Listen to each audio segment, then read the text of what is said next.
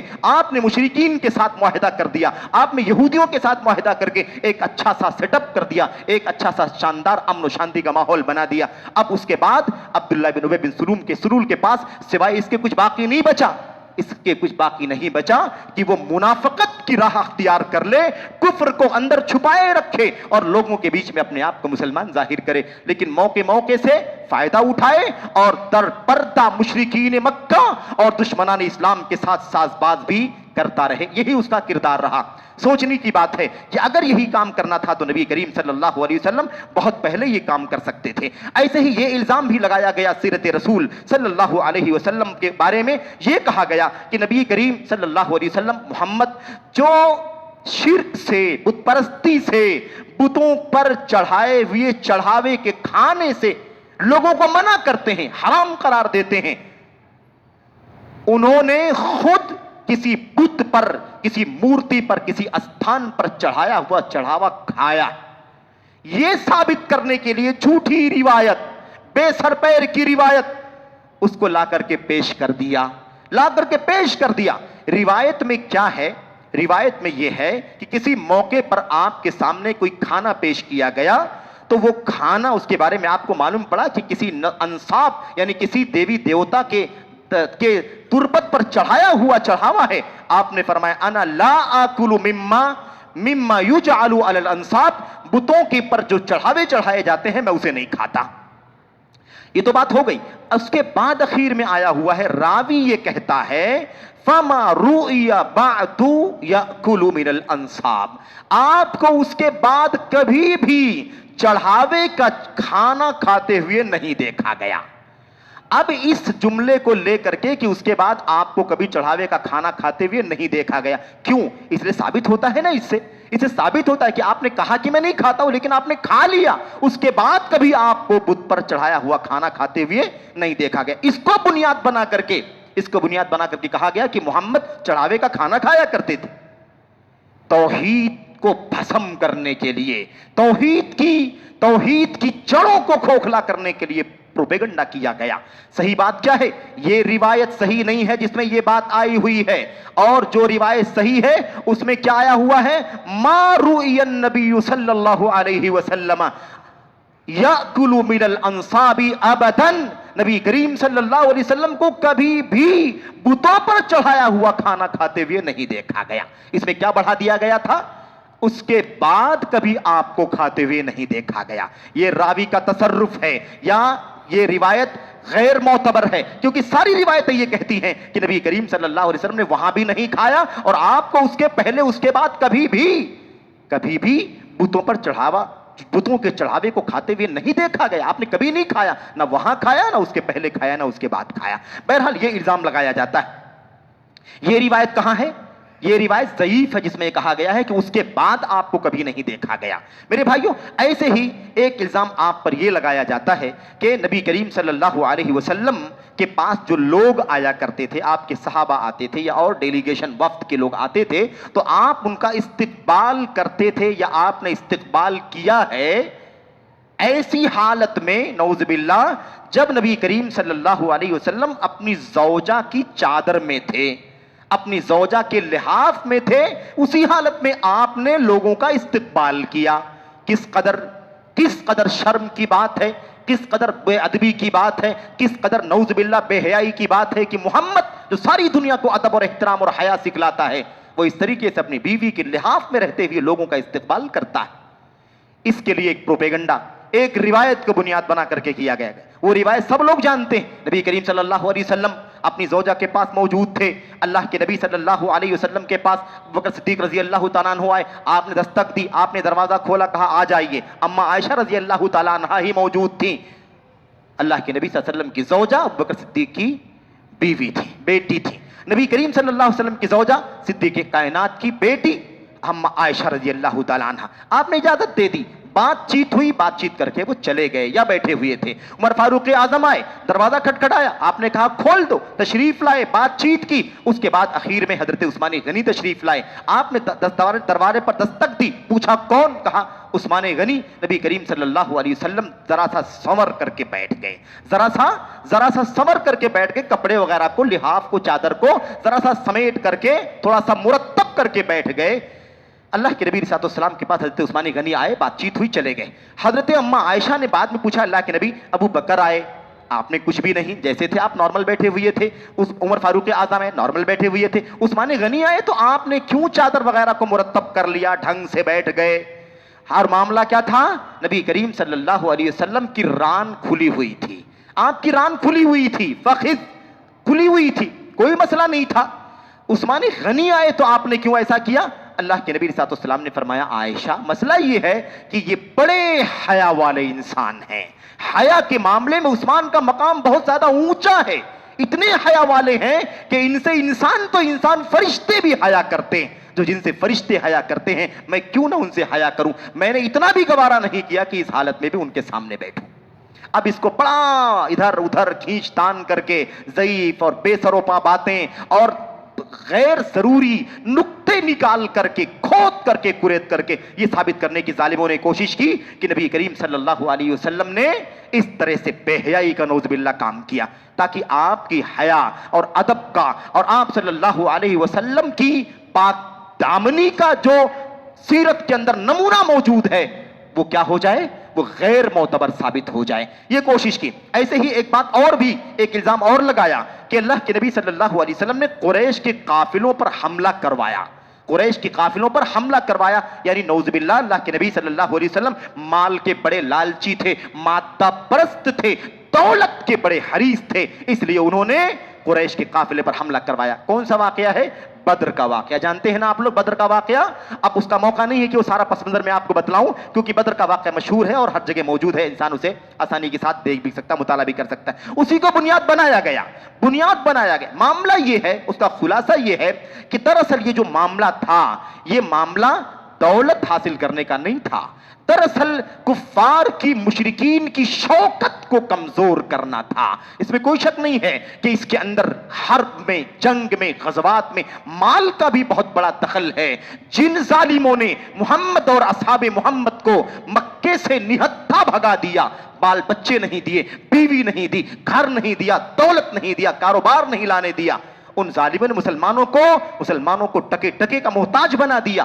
کیوں نہ محمد اور اصحاب محمد کسی موقع پر کفار کی شوکت کو کمزور کرنے کے لیے، جس کو اقتصادی جنگ آج کے دور میں ہم کہہ سکتے ہیں، اس کا ایک نمونہ تھا جو نبی کریم صلی اللہ علیہ وسلم نے وہاں پر پیش کیا تھا۔ اور یہ بات ایسا نہیں کہ یہ ہم کوئی تعویل کر رہے ہیں، ہم تعویل نہیں کر رہے ہیں، خود صفوان بن امیہ جو مشرکین میں سے ایک مشہور نام ہے، جب ہجرت کر کے مکہ سے مدینہ آ گئے اللہ کے نبی اور آپ کے صحابہ، تو فوراً صفوان بن امیہ نے کیا کہا تھا؟ صفوان بن امیہ نے کہا تھا ان محمد صلی اللہ علیہ وسلم واصحابہ عوروا علینا متجرنا، بھائی ہم نے ان کو تنگ کیا، مکہ سے ہجرت کر کے مدینہ چلے گئے لیکن مشکل پیدا کر دی، محمد اور محمد کے ساتھیوں نے ہمارے بزنس ہب پر قبضہ کر لیا یا اس کو مشکل بنا دیا۔ ہم شام جایا کرتے تھے، یہی راستہ ہے، حبشہ جایا کرتے ہیں، یہی راستہ ہے، ان لوگوں نے اب تو ہمارے متجر کسے کہتے ہیں؟ بہت بڑے مال جس کو ہم کہتے ہیں نا، بڑے بڑے سپر مارکیٹ جو ہوتی ہے اس کو عربی متجر کہا جاتا ہے، تجارت کا مرکز۔ انہوں نے کہا تھا کہ محمد اور محمد کے ساتھیوں نے اب تو ہماری تجارت کو بڑی مشکل میں ڈال دیا، یہ تو رکاوٹ پیدا کریں گے، ہمارے قافلوں پر حملہ کریں گے، ہمارا مال چھین لیں گے، یا کم از کم ہمارے لیے جانا آنا مشکل ہو گیا ہے، ہم آسانی سے جا کر کے ملک شام سے تجارت کر لیا کرتے تھے۔ تو یہ بات خود انہوں نے کہی تھی۔ ایسے ہی میں جلدی اور بھی دو چار باتیں بیان کر دوں۔ یہ الزام لگاتے ہیں کہ نبی کریم صلی اللہ علیہ وسلم نے نعوذ باللہ خودکشی کرنے کی کوشش کی تھی، خودکشی کرنے کی کوشش کی تھی۔ یہ کیا ہے؟ اب ہم یہ جانتے ہیں نا اسلام کے خودکشی کرنا حرام ہے، خودکشی کرنا حرام ہے، جتنی بھی شکلیں ہیں سب حرام ہے، کوئی گنجائش نہیں شریعت اسلامیہ کے اندر. یہ تو ان لوگوں کا کام ہے جو بے ایمان ہوتے ہیں، کافر ہوتے ہیں، جن کا ایمان نہیں ہوتا آخرت پر، اللہ تبارک و تعالیٰ پر، یا پھر مسلمان ہیں تو میرے بھائیوں وہ کسی کے بہکاوے میں آ گئے ہیں. ان کو ان عقلانیوں نے، ان اخوانیوں نے، رافضیوں نے اور اپنے آپ کو اسلامی حکومت اور دین قائم کرنے کا ڈھڈورا پیٹنے والوں نے بہکا دیا ہے. اس لیے آج اس خودکشی کو بھی جہاد بنا کر کے پیش کرتے ہیں کہ تم اس کام میں جا کر کے خودکش حملے کر دو، اپنے آپ کو بلاسٹ کر لو، تم کو جہاد کا ثواب ملے گا. یہ سب اسلام کے خلاف اور کتاب و سنت کے منہج کے خلاف ہے. میرے بھائیو ابھی کتنا سب پی ایف آئی والوں کا مسئلہ چلا تھا آپ جانتے ہوں گے. یہ سب وہی راستے دکھاتے ہیں، ہمارے نوجوانوں کو ورغلاتے ہیں، ہمارے بچوں کو ورغلاتے ہیں. یاد رکھو خودکشی حرام ہے، خودکشی حرام نہیں، خودکشی تو بہت بڑی چیز ہو گئی. یہ دین ہمیں ہماری جان کی اتنی حفاظت کرتا ہے کہ ہم اللہ تبارک و تعالی سے موت کی تمنا بھی نہیں کر سکتے. جو دین اور جو شریعت ہمیں مرنے کی تمنا کرنے کی اجازت نہیں دیتا ہے، وہ خودکشی کرنے کی اجازت کیسے دے سکتا ہے؟ کہاں کا ایمان اللہ پر، کہاں کا توکل، کہاں کا ثقہ باقی بچے گا، کہاں آخرت کے اجر و ثواب اور جنت و جہنم کا عقیدہ باقی بچے گا اگر ہم معمولی سے معاملات پر، مشکلوں پر، تکلیفوں پر خودکشی کرنے کا راستہ اختیار کر لیں گے؟ یہ کام ہمارا نہیں ہو سکتا. تو یہ الزام لگایا کہ نبی کریم صلی اللہ علیہ وسلم نے خودکشی کرنے کی کوشش کی تھی. یہ کون سا واقعہ تھا؟ جب نبی کریم صلی اللہ علیہ وسلم پر شروع میں وحی نازل ہوئی اور اس کے بعد بیچ میں فتر الوحی یعنی وحی کا سلسلہ کچھ دنوں تک منقطع ہو گیا، گیپ ہو گیا وحی کے اترنے میں. تو نبی کریم صلی اللہ علیہ وسلم بے چین ہونے لگے. آپ سوچنے لگے کون سی ناراضگی مجھ سے ہو گئی، اللہ تبارک و تعالیٰ کا فرشتہ کیوں نہیں آتا، اللہ تبارک و تعالیٰ کی طرف سے کلام کیوں نہیں آتا. اس چیز کو لے کے ایک بے چینی کا اظہار تھا، نہ کہ آپ نے خودکشی کرنے کی کوشش کی تھی. ایک بے چینی کا اظہار تھا، بس اتنی سی بات تھی. یہ معاملہ تھا. اس کو لوگوں نے اس طرح سے بنا دیا کہ خود محمد خودکشی کرنے کی کوشش کرتا ہے اور دنیا کے لوگوں کو اس سے منع کرتا ہے. یہ الزام. ایسے ہی یہ بھی بات بتائی، ساتواں اعتراض یہ کیا کہ محمد جو ہے یہ اہل کتاب یہودیوں اور عیسائیوں سے تعلیم حاصل کرتا ہے، اس سے علم حاصل کر کے ان سے کشید کر کے لا کر کے لوگوں کو پیش کرتا ہے. میرے بھائیوں اس اعتراض کے لیے اتنا کافی ہے. یہودیوں سے محمد لیتے ہیں، عیسائیوں سے لیتے ہیں. مثال کے طور پر اس اعتراض کے لیے اتنا، اصل میں ان مستشرقین کا نظریہ یہ تھا کہ اسلام کوئی دین نہیں ہے، وحی کا دعویٰ جھوٹا ہے، اس قرآن کا اللہ کی طرف سے وحی ہونا یہ صحیح نہیں ہے، آپ کی نبوت اور رسالت کا دعویٰ بھی جھوٹا. وہ یہ کہتے تھے کہ سچا ہے ہی نہیں. صرف اتنی سی بات ہے کہ جو یہودیت اور عیسائیت پہلے سے دنیا میں ہے، موسیٰ اور عیسیٰ علیہ السلام کی شریعت، اسی شریعت کی جو تعلیمات ہیں اسی سے لے کے کچھ تبدیلی کر کے، کچھ کمی بیشی کر کے محمد لوگوں کے سامنے پیش کرتا. یہ ان کا نظریہ تھا. تو اس کے لیے کیا کہا؟ اس کے لیے یہ کہا کہ محمد جو کچھ بھی بیان کرتا ہے سب اہل کتاب سے سیکھ کر کے، تعلیم حاصل کر کے بیان کرتا ہے. سوال یہ پیدا ہوتا ہے کہ اگر ایسے ہی تھا تو ایک دو نہیں دسیوں مسائل ایسے ہیں جن میں محمد الرسول اللہ صلی اللہ علیہ وسلم نے اپنی امت کو اہل کتاب یہود و نصارہ کی مخالفت کرنے کا حکم دیا. خالف الیہود، خالف الیہود، خالف اہل الکتاب، خالف الیہود والنصارہ، خالف المجوس، خالف المشرکین. کتنی حدیثوں کے اندر یہ بات موجود ہے. فلاں مسئلے میں مخالفت کرو، یہ ایسا کرتے ہیں تم ایسا کرو، یہ ایسا کرتے تم ایسا کرو. اتنی مخالفت کی یہودی تنگ آ گئے اور یہودیوں نے کہا عجیب معاملہ ہے محمد کا، ہم جو کرتے ہیں یہ اس کے خلاف کرتا ہے. الا خالفنا فی، جو بھی ہم کرتے ہیں یہ ہماری مخالفت ہی کرتا ہے. یہودی عیسائی کہتے ہیں یہ ہماری مخالفت ہی کرتا ہے، اور یہ کیا کہتے ہیں؟ یہ کہتے ہیں کہ محمد نے ساری بات یہودی عیسائیوں سے سیکھ کر کے بیان کی ہے. کتنا جھوٹا، کتنا بودا الزام ہے. ایسے ہی میرے بھائیوں یہ بھی الزام لگایا کہ نبی کریم صلی اللہ علیہ وسلم عورتوں میں بڑی دلچسپی لیتے تھے، عورتوں میں مشغول رہا کرتے تھے. پھر وہ ساری باتیں، آپ نے 11 بیویاں رکھیں، آپ نے 11 نکاح کیے. یہ الزام اور اسی کے اندر جڑا ہوا یہ الزام بھی کہ آپ صلی اللہ علیہ وسلم نے ایک بہت ہی کم عمر بچی اما عائشہ رضی اللہ تعالی عنہا سے نکاح کیا. یہ دونوں الزامات جڑے ہوئے ہیں. میرے بھائیوں میں آپ سے شروع میں کہہ رہا تھا کہ کچھ اعتراضات ایسے ہیں جس کو مشرکین مکہ نے پہلے ہی کیا ہے، اور قرآن کریم میں اللہ تبارک و تعالیٰ نے اس میں سے بہت ساری چیزوں کو نقل بھی کیا ہے. اگر یہ چیز قابل اعتراض تھی، ایک سے زیادہ 10 11 12 شادیاں کرنا، یا مثال کے طور پر چھوٹی عمر 6 سال 7 سال یا اس سے کم کی عمر میں نکاح کر لینا اور بلوغت کے بعد رخصتی کر لینا، چاہے اس کی عمر 9 ہے 8 ہے 10 ہے 11 ہے 12، اس سے قطع نظر بلوغت کے بعد شادی کی عمر ہو جانے کے بعد رخصتی کر لیں۔ اگر یہ چیز قابل اعتراض ہوتی تو سب سے پہلے یہ اعتراض مشرکین مکہ نے آپ پر کیا ہوتا، کیونکہ آپ کے خلاف کوئی اعتراض برداشت کرنے کے لیے وہ روادار نہیں تھے، کوئی نقطہ نہیں چھوڑتے تھے، ہر نقطے پر اعتراض کرتے تھے۔ تو اگر یہ چیز قابل اعتراض ہوتی عرب کے اس کلچر میں، عرب کے اس ماحول میں، تو سب سے پہلے مشرکین مکہ نے اعتراض کیا ہوتا۔ آج 100-150 سال پہلے ان مستشرقین کو اعتراض کرنے کی، یا آج کل کے جو اس طرح سے دشمنان اسلام ہیں، ان کو اعتراض کرنے کی ضرورت پیش نہیں آتی۔ لیکن آپ کو کوئی دلیل ایسی نہیں ملے گی کہ عرب کے اللہ کے نبی کے زمانے میں کسی نے آپ پر اعتراض کیا ہو، یا آپ کے دور کے بعد صحابہ کے زمانے میں، تابعین کے زمانے میں، یا خیر القرون اور اس کے بعد کے دور میں کسی نے یہ اعتراض کیا ہو کہ محمد صلی اللہ علیہ وسلم نے کس طریقے سے آپ نعوذ باللہ شہوت پرست تھے، عورتوں میں زیادہ مشغول رہتے تھے، آپ نے اتنی شادیاں کی۔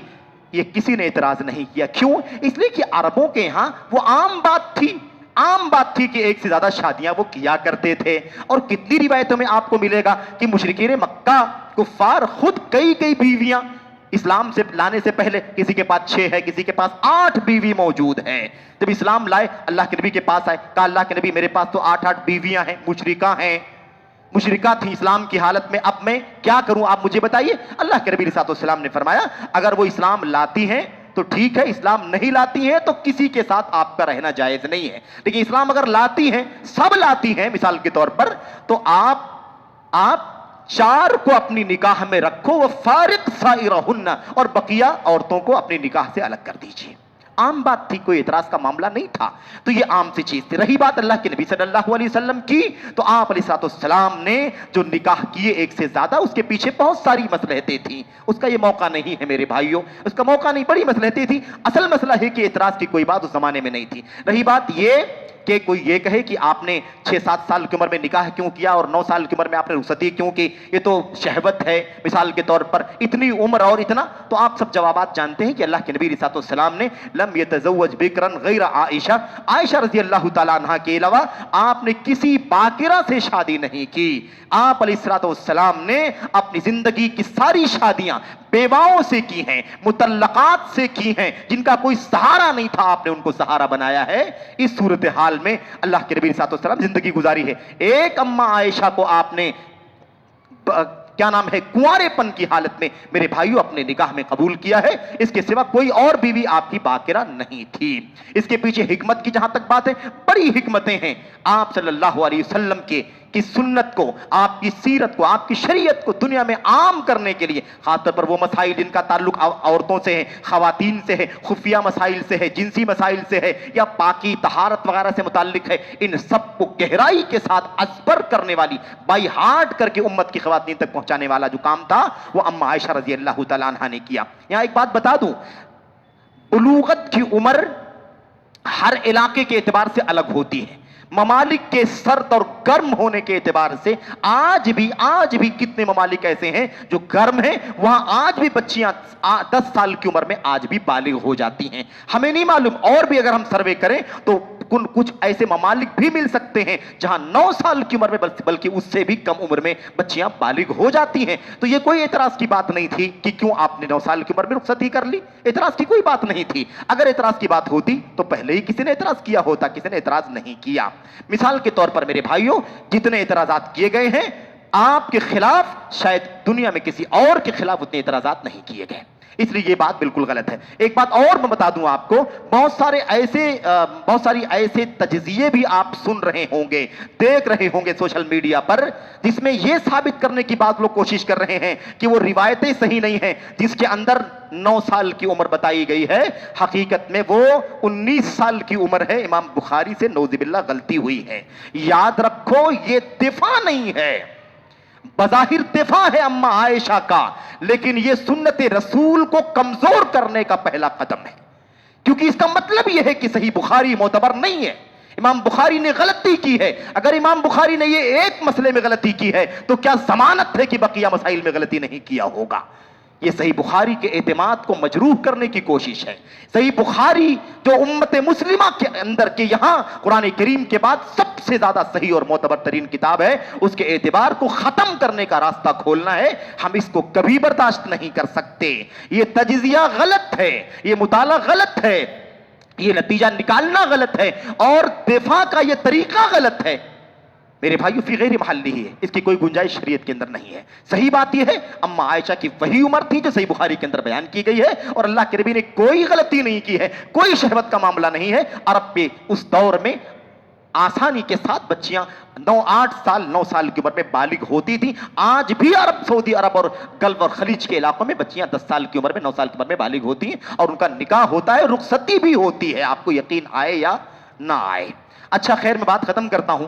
ایک بات یہ بیان کی جاتی ہے کہ نبی کریم صلی اللہ علیہ وسلم کو مرگی کی بیماری تھی, نعوذ باللہ. آپ نے نہیں سنا ہوگا شاید, لیکن میں آپ کو اس لیے ذکر کر دے رہا ہوں سرسری طور پر کہ اللہ کے نبی صلی اللہ علیہ وسلم پر جب وحی آتی تھی نا, وحی آتی تھی تو کئی طرح سے وحی آتی تھی. کبھی گھنٹی بجتی تھی, کبھی کوئی آواز سنائی دیتی تھی, کبھی آپ کو بہت زیادہ پسینہ آتا تھا, کبھی آپ کو کچھ گرگراہٹ کی آواز محسوس ہوتی تھی, کبھی اگر آپ کسی کے بدن پر یا کسی کے جسم پر ہاتھ رکھ کر کے بیٹھے رہتے تھے تو اتنا زیادہ بوجھل ہو جاتے تھے کہ جس کے اوپر آپ کا ہاتھ یا آپ کے جسم کا کوئی حصہ, پیر کا, ران کا اگر ہوتا تھا تو ایسا لگتا تھا کہ کچل جائے گا. اب اس کیفیت میں آپ صلی اللہ علیہ وسلم کے چہرے کا تیور, آپ کی جسمانی کیفیت بدل جایا کرتی تھی. اس چیز کو ان ظالموں نے کہا کہ آپ کو صرع یعنی آپ کو مرگی کی بیماری تھی. نعوذ باللہ, یہ مرگی کی بیماری نہیں تھی بلکہ یہ وحی الہی کی کیفیتوں میں سے کیفیت تھی جو اللہ کے نبی کے سامنے پیش آتی تھی. کیوں؟ اس لیے کہ وحی کی کیفیت کے جتنے واقعات ہیں اس کو کنارے کر کے دیکھا جائے تو رسول کریم صلی اللہ علیہ وسلم کی زندگی میں ایسا کوئی واقعہ آپ کو نہیں ملے گا. اگر آپ کو مرگی کی بیماری ہوتی تو وحی الہی کی کیفیت کے علاوہ بھی تو کبھی آپ کے ساتھ وہ معاملہ ہونا چاہیے.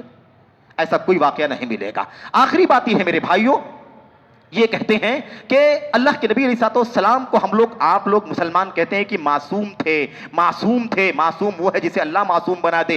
اگر معصوم تھے تو اللہ تعالیٰ نے اپنے نبی کو کیوں کہا اتق اللہ, یا ایھا النبی اتق اللہ, اے نبی اللہ سے ڈریے. اس کا مطلب گنہگار تھے, نعوذ باللہ. اس کا مطلب آپ نے خطائیں کی, آپ نے غلطیاں کیا, نعوذ باللہ, آپ نے جرائم کیا, اس لیے آپ کو اللہ تعالیٰ نے فرمائی اتق اللہ, اللہ سے ڈریے. میرے بھائیوں یہ بات بیان کی جاتی ہے, سوال یہ پیدا ہوتا ہے نبی کریم صلی اللہ علیہ وسلم کو کیوں اللہ تبارک و تعالیٰ نے اتق اللہ کہا, اور اتق اللہ کا معنی کیا ہے؟ اتق اللہ کا معنی کیا ہے؟ ایک معنی یہ ہے, تفسیر اٹھا کر کے دیکھیں تو معلوم پڑے گا. یہ مستشرقین وہ باتیں لیتے تھے اور اس انداز سے پیش کرتے تھے جو ان کے مقصد اور ہدف کے مطابق ہو, ان کا مقصد حاصل ہو جائے, اس طرح کی باتیں وہ پیش کیا کرتے تھے. اتق اللہ کا معنی کیا ہے؟ تم علی التقوی, یا محمد تم علی التقوی, اے محمد اپنے تقوی پر قائم رہیے, ہمیشہ تقوی پر قائم رہیے. آج بھی تقوی پر ہیں, کل بھی تقوی پر تھے, اور ایسے ہی تقوی پر ہمیشہ قائم رہیے. کتنے بھی حالات نازک ہو جائیں آپ کو اللہ کے تقوی سے دور نہیں ہٹنا ہے. تو یہ معنی ہے تقوی اختیار کیجئے, یعنی تقوی پر قائم رہیے. دوسرا معنی یہ ہے, تفسیر اٹھا کر کے دیکھو کہ اللہ کے نبی کو کہا گیا اللہ کا تقوی اختیار کیجئے.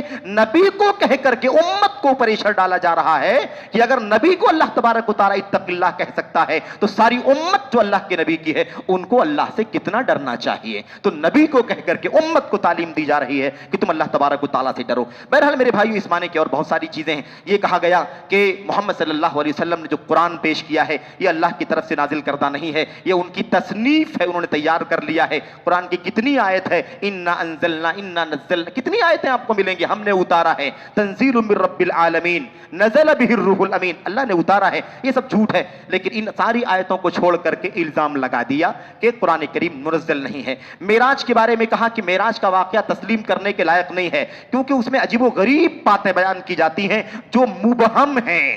کلیئر نہیں ہے، واضح طور پر سمجھ میں نہیں آتی ہیں، موہوم چیز لگتی ہے، تو ظاہر سی بات ہے معجزات تو ایسے ہی ہوتے ہیں جو خارق عادت ہوتے ہیں، عام طور پر اس طرح کی چیزیں دیکھنے میں سننے میں نہیں آتی ہیں، اسے ہٹ کر کے چیزیں ہوتی ہیں اور وہ امت کے لیے چیلنج کا کام کرتی ہیں، اسی کو تو معجزہ اور میریکل کہا جاتا ہے۔ اگر نارمل چیزیں ہوتی تو معجزہ کیسے کہلاتی؟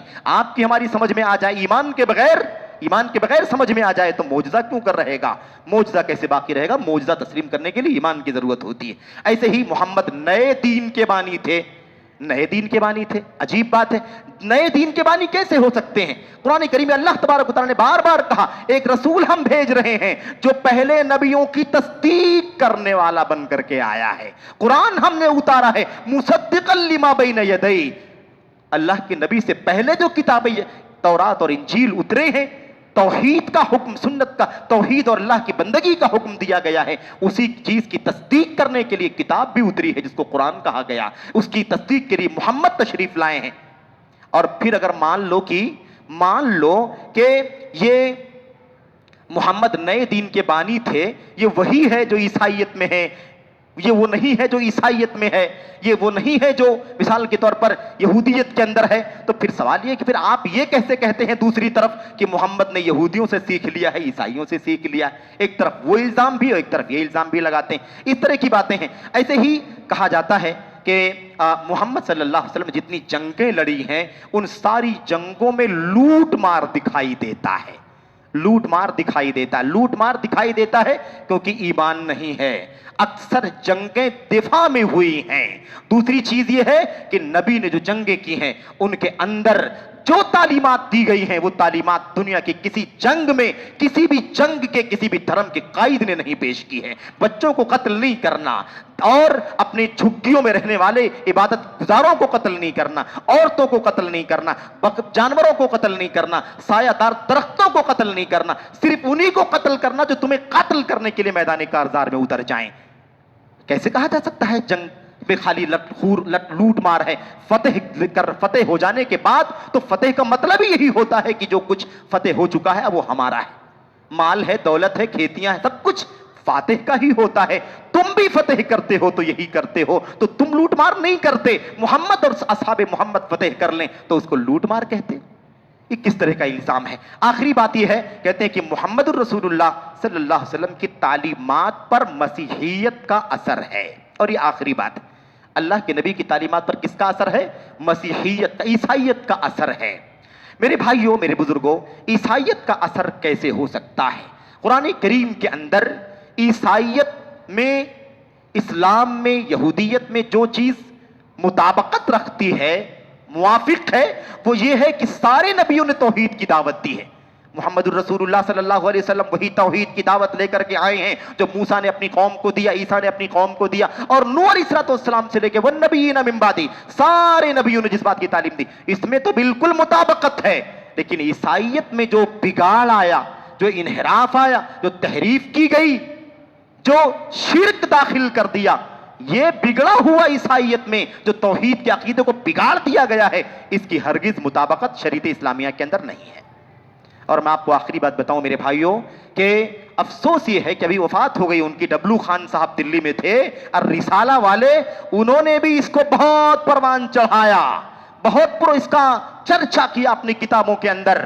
میرے بھائیو، اپنی میگزین الرسالہ کے کئی شماروں کے اندر، غالباً 2007 میں، 8 میں، اس کی جولائی اور اگست وغیرہ کے شماروں میں، اس کے علاوہ ان کی اور جو کتاب پیغمبر انقلاب غالباً نام ہے، اس کتاب کے اندر اور بھی جگہوں پر اپنی تحریروں میں یہ دنیا کے اندر ایسی کفریہ بات انہوں نے پھیلائی اور دنیا کے سامنے یہ بات کہی۔ جرأت اور جسارت دیکھو کہ اس وقت 20ویں صدی، 21ویں صدی عیسوی میں محمد الرسول اللہ صلی اللہ علیہ وسلم کی سیرت دنیا کی قیادت کرنے میں ناکام ہے۔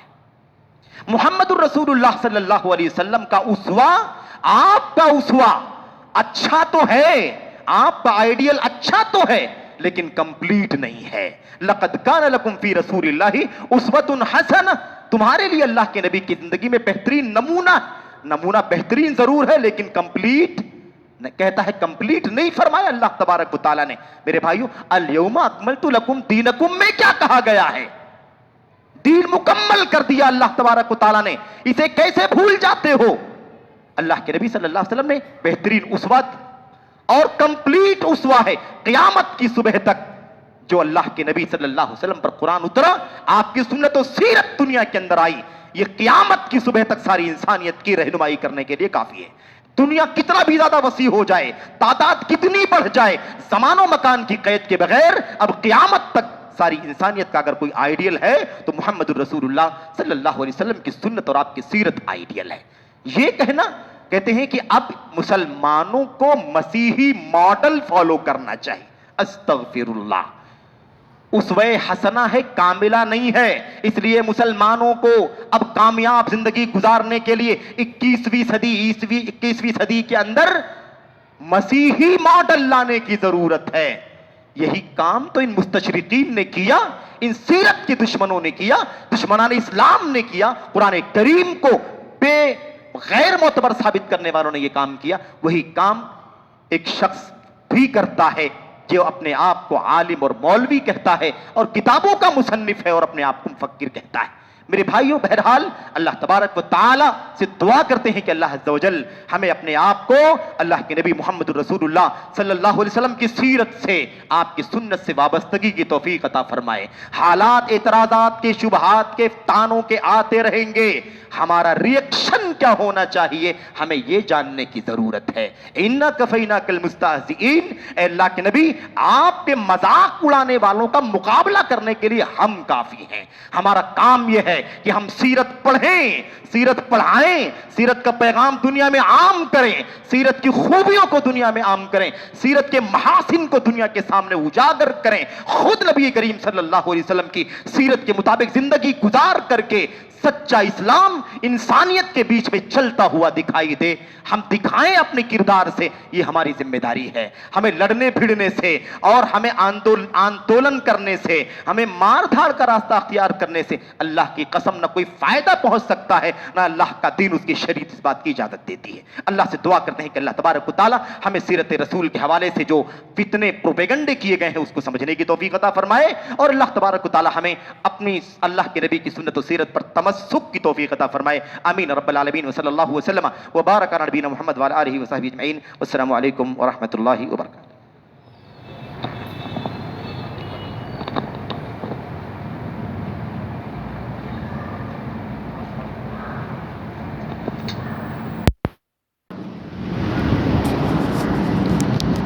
بارک اللہ فی علمک، ماشاء اللہ شیخ اپنی